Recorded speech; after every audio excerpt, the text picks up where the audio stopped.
여러분에게 한 가지 질문 던지겠습니다. 여러분, 복 받으셨습니까? 또 한 번 질문 던집니다. 아멘이 적습니다. 네. 여러분, 행복하십니까? 사실 복과 행복은 믿음의 문제입니다. 우리가 하나님 앞에서 인생 살면서 몇 가지 부족하고 몇 가지 불만스럽다고 그래서 나는 복받지 못했습니다. 나는 불행합니다. 그것이 과연 옳은 것일까요? 우리가 하나님 앞에 여러분 믿음이 있으면 내가 얼마나 복받았는가를 우리는 알게 되는 거예요. 저는 여러분들이 예수님을 알고 예수님을 통해서 구원받은 이 복을 최고의 복으로 여기기를 축복합니다. 우리가 하나님을 알고 하나님의 이름을 부르고 하나님을 의지하고 하나님을 경외하는 것이 복이라고 그랬어요. 그러니까 보이는 것이 전부가 아닙니다. 보이는 것은 잠깐입니다. 보이지 않는 영원한 복을 우리에게 받았으니 얼마나 귀한지 모릅니다. 저는 여러분들이 믿음으로 살아갈 수 있는 것 참 귀한 복인데, 그러므로 예수 믿고 나는 복 못 받았다, 예수 믿는데 나는 복 받았는지 안 받았는지 모르겠다, 이러한 삶은 정말로 심각한 문제가 아닐 수가 없습니다. 그러므로 여러분들이 하나님 앞에 정말로 복 받은 것을 믿으시고 예수님 안에서 여러분 복된 삶 살아가시기를 우리 주님의 이름으로 축복합니다. 우리가 시편 1편 1절부터 3절에 보면 복 있는 사람을 이렇게 소개를 하고 있습니다. 복 있는 사람은 악인의 꾀를 따르지 아니하며 죄인의 길에 서지 아니하며 오만한 자들의 자리에 앉지 아니하고 오직 여호와의 율법을 즐거워하여 그의 율법을 주야로 묵상하는 자로다. 그는 시냇가에 심은 나무가 철을 따라 열매를 맺으며 그 잎사귀가 마르지 않음 같으니 그가 하는 모든 일이 다 형통하리로다 그랬어요. 정말로 복 있는 사람이 무엇인지 우리에게 정확하게 이야기를 해주고 있는 것입니다. 여러분, 복 있는 사람은 어떻습니까? 죄인에게 서지 않냐고, 악인의 길을 따르지 않냐고, 오만한 자리에 앉지 않는다고 그랬습니다. 그래서 오직 여호와의 율법을 즐거워하고 주야로 묵상하는 자로다라고 이야기를 했습니다. 이러한 사람은 복 있는 사람들인데 그에 따르는 복이 무엇이냐? 시냇가에 남은 여러분 나무가 철을 따라서 열매를 맺음과 같이 자동적으로 우리가 열매를 맺는다라고 말씀을 해주고 있는 장면을 보게 되는 것입니다. 그러면 여러분, 여기 복 있는 사람을 계속 강조하고 있는데 복 받는 사람과 복 있는 사람은 같으면서도 전혀 다름을 알아야 되는 것입니다. 복 있는 사람은 존재 자체가 복이 있는 겁니다. 그래서 이 사람은, 복이 있는 사람은 개인도 공동체도 복되게 하고 있음을 우리가 발견을 할 수가 있습니다. 우리 하나님으로부터 우리가 복을 받아야 합니다. 재물의 복도, 건강의 복도, 자식의 복도, 만남의 복도 다 받아야 합니다. 그러나 더 중요한 것은 복 있는 사람이 되라고 말씀하고 있는 겁니다. 여러분, 한번 생각해 보십시오. 아브라함이 복 받은 사람입니까? 복 있는 사람입니까? 우리는 아브라함이 하나님 앞에 부름을 받아서 그가 믿음으로 순종하고 나아갈 때 복을 받았어요.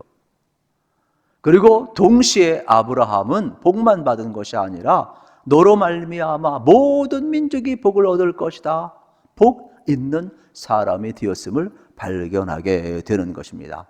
그러니까 아브라함은 하나님 앞에 부름받은 게 복이요, 믿음으로 나간 게 복이요, 하나님이 그를 의로 여긴 것이 복이요, 순종하면서 복을 누리는 것이 복임을 우리는 알게 되는 것이죠. 그런데 개인의 복도 여러분 어떻습니까? 가문의 복도, 땅의 복도, 민족의 복도 아브라함에게 복 있는 삶을 살 수 있도록 허락을 해주고 있는 것을 보게 되는 거죠. 굳이 우리의 질문에 대답을 하자면 아브라함은 복 받은 사람인 동시에 복 있는 사람이었어요. 저는 여러분들이 이렇게 동시성, 어떻게 보면 복도 받으시고 복 있는 삶을 살으셔서 하나님을 영화롭게 하시기를 우리 주님의 이름으로 축복합니다. 우리가 창세기 12장에서 하나님이 아브라함을 부르실 때에 여러분 그 부르심의 이유를 우리는 명확히 알 수가 있습니다. 그래서 1절에 보게 되면은 여호와께서 아브라함에게 이르시되 너는 너의 고향과 친척과 아비집을 떠나 내가 내게 보여줄 땅으로 가라 그랬어요. 왜 하나님이 아브라함을 부르시느냐? 그것은 바로 복 있는 사람이 되기 위해서 불렀음을 우리는 알게 되는 것입니다. 그런데 문제는 뭐냐면 오늘 본문은 우리가 너무나 익숙합니다. 그러나 성경을 전체적으로 보게 되면 아쉬운 점이 참 많아요. 지금 창세기 12장에는 하나님이 처음 찾아온 게 아닙니다. 지금 두 번째 찾아온 거죠. 이미 11장에서 갈대아 우르에 있을 때에 하나님은 아브라함에게 찾아오셨어요. 그러므로 아브라함을 부르시며 너의 본토 친척 아비집을 떠나 내가 내게 보여줄 땅, 지시할 땅으로 가라고 분명히 말씀을 하고 있는 겁니다. 그런데 지금 12장은 갈대아 우르가 아닙니다. 지금 12장은 아브라함이 하란에 머물고 있는 동안에 벌어진 일들이 되겠습니다. 그러면 이 내용은 무슨 내용일까? 5절에 보게 되면 이렇게 기록이 되어 있습니다. 아브라함이 그의 아내 사레와 조카 롯과 하란에서 모은 모든 소유와 모든 사람들을 이끌고 가나안 땅으로 가려고 떠나서 마침내 가나안 땅에 들어갔더라 그랬습니다. 지금 하란 땅에 있는 겁니다. 그러면 하란에서 무슨 일이 벌어진 겁니까? 아브라함 일행이 가나안을 향하여 가다가 도중에 멈춘 겁니다. 목적을 잃어버린 겁니다. 왜요? 이 하란 땅은 지금 터키인데 이곳은 기회의 땅이라고 이야기를 합니다. 그곳은 아주 농사를 잘 지을 수가 있고 풍요의 땅이기도 합니다. 그리고 이곳은 여러분 세계에서 최초로 바로 대학이 세워진 곳이 되겠지요. 그래서 지성의 보고가 있는 그러한 곳이 되겠습니다. 그리고 산이나 이렇게 험한 곳이 아니라 작은 언덕이 많고 평지가 있어서 그곳에는 그 당시 달을 섬기는 최고의 큰 신전이 있었음을 우리에게 문헌은 전해주고 있습니다. 그리고 그곳에는 수많은 사람들이 몰려와서 기회를 얻고 또 무역을 했던 곳이 되겠습니다. 그러다 보니까 이곳에서 5절에 있는 말씀처럼 많은 소유 재물과 또 많은 사람들, 가신 그룹들을 거기서 얻었다라고 이야기를 하고 있는 장면을 보게 되는 것이죠. 그러니까 아브라함 일행이 이 하란 땅에서 많은 재물을 얻고 세상의 기회를 얻음으로 말미암아 일반적인 사람들처럼 그곳에 머물러 버리고 만 것입니다. 그래서 가나안 땅을 향하여 가라는 하나님의 명령을 그가 왜 부름 받았는지를 사명을 지금 잃어버리고 있음을 우리가 알아야 되는 것입니다. 학자들은 이렇게 이야기를 합니다. 왜 아브라함이 가나안을 향하여 가다가 하란에 계속 머물 수밖에 없었을까? 첫째는 아버지 데라가 나이가 너무 많아서 아마 이야기를 했을 것 아니겠는가? 나는 더 이상 갈 수가 없다. 내 나이가 몇인데 내가 어떻게 계속 이동하며 사냐? 나 놔두고 너희들 가라. 아니면 나랑 그냥 여기서 같이 살자. 이렇게 이야기했을지도 모른다는 것입니다. 사실 아버지를 두고 간다는 것, 또 나이가 많은, 연세가 많은 아버지를 그냥 여러분 방치할 수도 없는 것 아니겠습니까? 그래서 아브라함이 하란에 머물렀다. 이렇게 학자들은 이야기를 합니다. 또 하나의 가능성을 이야기하는데 그것은 바로 뭐냐? 앞에서 언급했던 것처럼 아브라함이 하란 땅에 와보니까 너무 좋아요. 그리고 농사를 지어도 막 30배, 60배, 100배의 열과가 나와요. 무역의 도시니까 돈 벌 수 있는 기회가 너무 많아요. 또 대학이 있다 보니까 지식이 너무나 풍부해요. 그리고 누구에게나 기회의 땅이기 때문에 그것을 떠나고 싶지가 않아요. 동서남북을 다 보아도 풍요의 땅이요 기회의 땅인데 누가 그것을 떠나고 싶겠습니까? 그래서 이 풍요 앞에 자기가 푹 빠져서 잠시 사명을 잃어버렸기 때문에 하란 땅에 머물렀다라고 해석을 하고 있습니다. 저도 여기에 많이 동의를 하는 사람이 되겠지요. 이러한 때에 하나님이 아브라함에게 나타나셔서 여러분 말씀하고 있는 장면을 우리는 발견을 하게 되는 겁니다. 그래서 1절 말씀은 얼마나 충격적인 말씀인지 몰라요. 우리 1절을 같이 한번 읽겠습니다. 여호와께서 아브라함에게 이르시되 너는 너의 고향과 친척과 아버지의 집을 떠나 내가 내게 보여줄 땅으로 가라. 우리는 충격으로 이 말을 듣지를 않아요. 그런데 생각을 한번 해보세요. 아브라함은 족장 시대에 살고 있어요. 그리고 자기가 얻은 그 풍요의 땅에서 실질적으로 이미 갈대아 우르든 하란이든 너의 본토 친척 아비 집을 떠나라는 말은 엄청난 충격의 말인 겁니다. 족장들은 부족을 떠나 살 수가 없어요. 자기의 행복 부족 안에 있어요. 자기 안전 부족 안에 있어요. 자기의 모든 재산과 여러분 그의 소유를 누릴 수 있는 그러한 안전장치가 다 부족 안에 있단 말이에요. 그런데 자기 행복과 자기의 소유와 자기 안녕과 자기 안전 이 모든 것을 여러분 다 내려놓고 떠나라. 이게 말이 됩니까? 실질적으로 그 당시 문헌에 보게 되면은 사법제도에서 가장 가혹한 형벌이 뭐냐? 사형제도라는 겁니다. 죄에 대해서. 그런데 그 당시 문헌의 고고학 문헌에 보게 되면은 사형제도보다 더 가혹한 것이 뭐냐?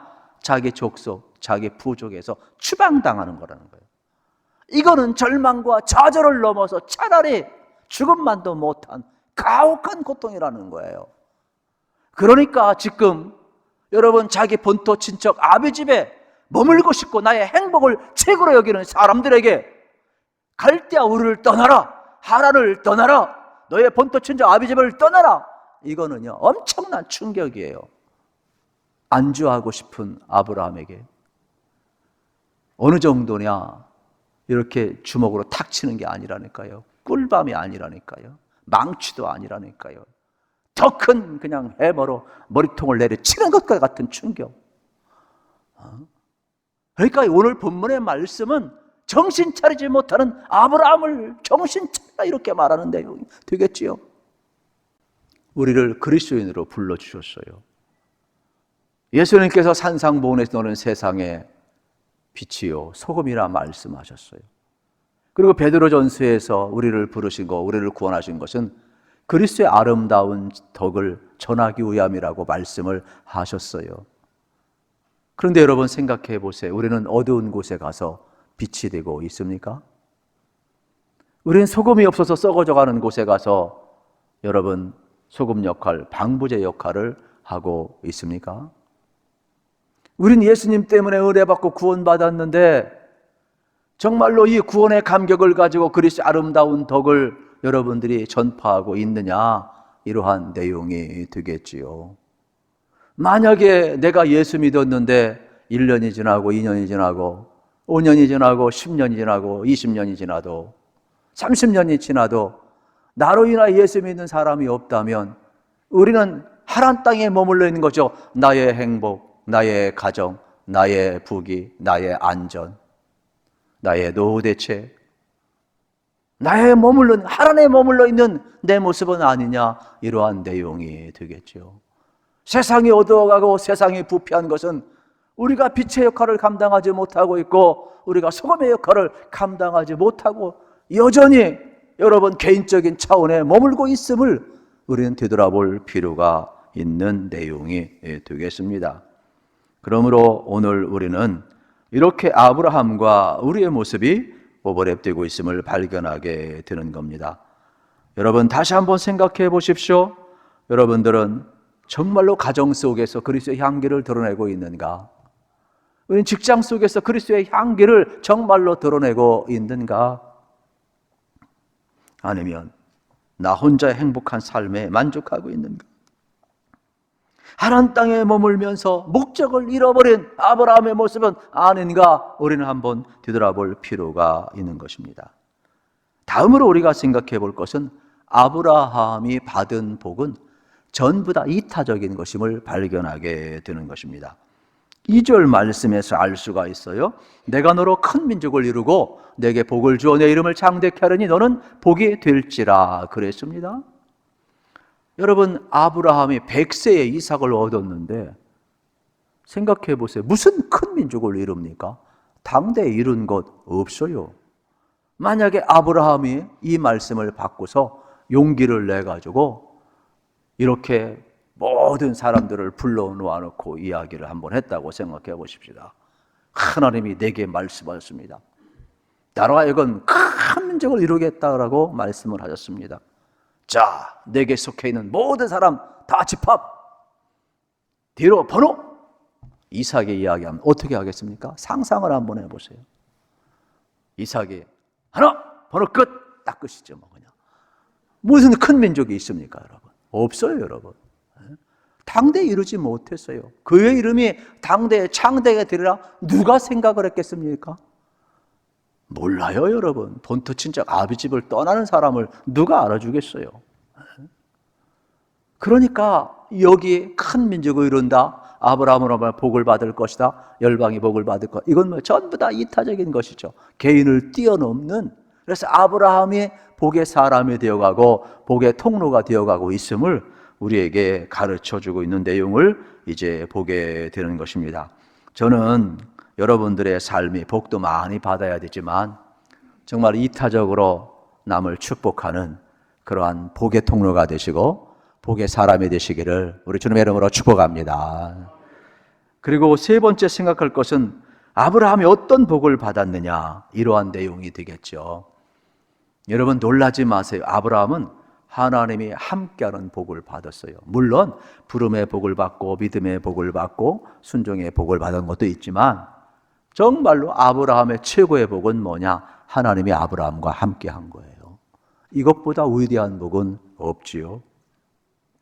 아브라함이 여러분 도착한 곳은 바로 세겜 땅 상수리 나무에 갔다라고 이야기를 합니다. 그곳은 험악한 곳입니다. 우상이 펼쳐져 있습니다. 내 마음을 가장 심란하게 하는 곳입니다. 어디에 마음을 둘 수가 없습니다.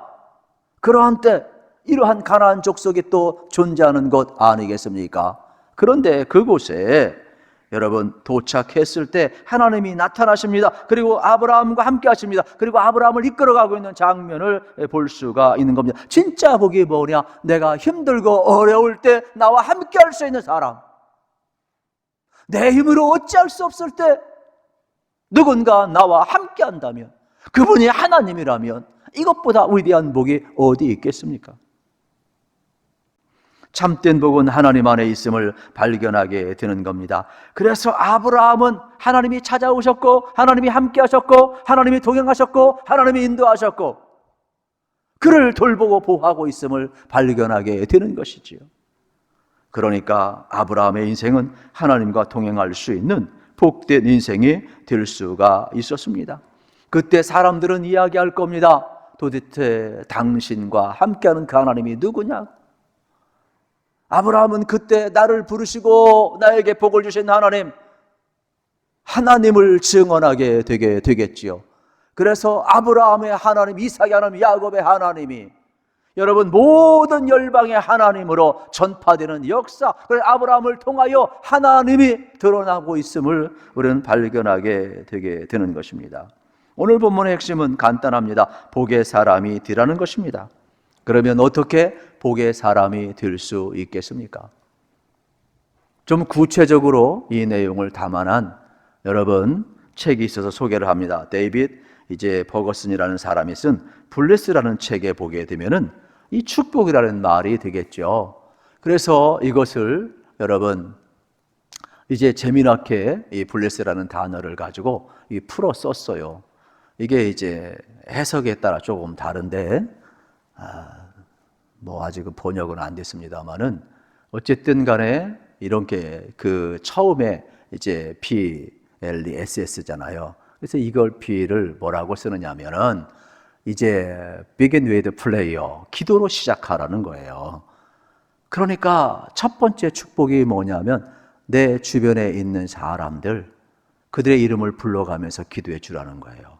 가족도 마찬가지고 이웃도 마찬가지고 주변에 있는 사람들 한 사람 한 사람 이름을 불러가면서 기도해 주는 것이 여러분 복 있는 사람이고 축복의 시작이라고 이야기하고 있음을 발견하게 되는 겁니다. 그리고 두 번째로 이제 L은 뭐냐? Listen in the care, 들어주라는 거죠. 이게 뭐냐면 많은 사람들은 내가 이야기함으로써 시원함을 얻어요, 사실은. 그러나 복 있는 사람은 남 이야기를 공감해주고 들어주라는 겁니다. 그게 복 있는 사람이라는 거예요. 나로 인하여서 여러분 상대방이 복을 받으면 좋잖아요. 잘 들어주라는 것. 그리고 세 번째로는 인데 여러분 이건 뭐냐? 이트 먹는 거죠. 그 투게더 그래가지고 함께 먹는 거. 아무것도 아니지만 여러분 아는 사람하고 밥 먹기도 쉽지 않아요. 그러나 좀 서먹한 사람하고 밥 한번 먹어보세요. 얼마나 위대한지 몰라요. 밥 한 끼에 마음이 오고 가요. 밥 한 끼에 여러분 서로 기도 제목이 오고 가요. 밥 한 끼에 여러분 위대한 역사가 일어남을 발견하게 되는 겁니다. 그래서 함께 밥 먹으면 기적이 일어나는 거죠. 그래서 eat together 대단히 중요한 내용이 되겠죠. 그리고 이제 네 번째로 S인데 이제 서브 여러 가지 뜻이 있죠. 뭐 이렇게 뭐 운동할 때 서브도 있지만은 섬기다 이런 뜻을 이야기하고 싶은 것이 되겠죠. 그러니까 우리의 작은 섬김이 축복이라는 거예요. 그래서 네 번째 S를 이렇게 서브로 소개를 하고 있어요. 마지막 다섯 번째 서브는 이게 이제 그냥 저는 이제 이 쉐어라고 하는데 뭘 나누느냐? 이야기를 스토리를 나누라는 거예요. 그러면 우리가 여러분 생각해 보세요. 인생을 살아가면서 내가 받은 바 은혜가 얼마나 많아요. 그걸 간단히 나누라는 거예요. 복음 간단히 나누라는 거예요.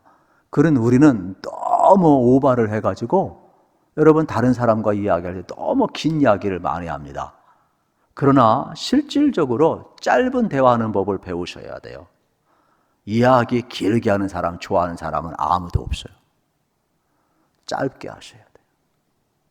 그러므로 이 블레싱, 여러분 정말로 이 축복은 여러분 얼마든지 오늘날 실천할 수 있는 내용이 되겠지요.